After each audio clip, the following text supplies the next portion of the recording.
विधानसभा के अंदर भी कि इन संस्थाओं का निजीकरण नहीं होना चाहिए। निजीकरण तो वैसे तो कर ही दिया इन लोगों ने, धीरे धीरे कर ही दिया। मैं कई बार उदाहरण देता हूँ कि भाई अपने सरपंच साहब, हमने 1990 में ट्यूबवेल लगाया 1990 में, लाइट हमारी लगी। जब हमारी लाइट लगी तो बिजली विभाग के कर्मचारी अपनी खुद की गाड़ी में डाल करके खंभे लेकर के गए।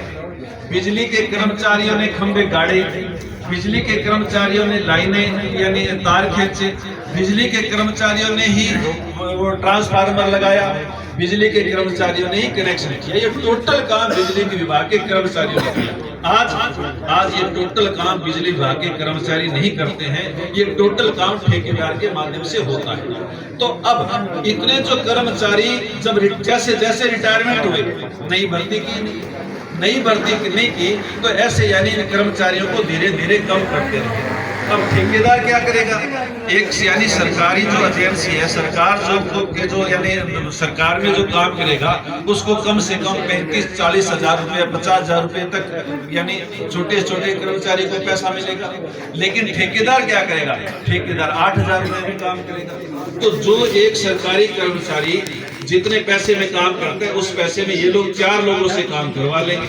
लेकिन उसका घर कैसे चलेगा? बेरोजगारी कितनी उससे बढ़ जाएगी।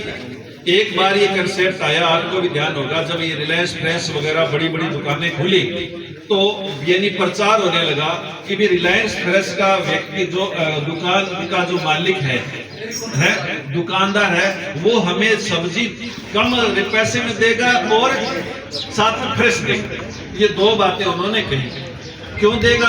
कि वो किसान से सीधी सब्जी लेकर के आएगा और सीधी दुकान में आकर के बेच देगा।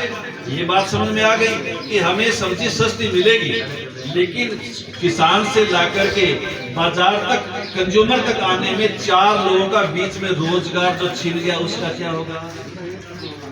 4 लोग जो बेरोजगार हुए, उसका क्या होगा? जो 4 लोग बेरोजगार हुए, उनकी घर कैसे चलेगा? उनकी रोजी रोटी कैसे चलेगी? वो फिर छोटी मोटी दिहाड़ी मजदूरी के लिए भी वो भटकता फिरेगा और इस देश के अंदर सिर्फ 2 वर्ग बन जाएंगे, एक बड़ा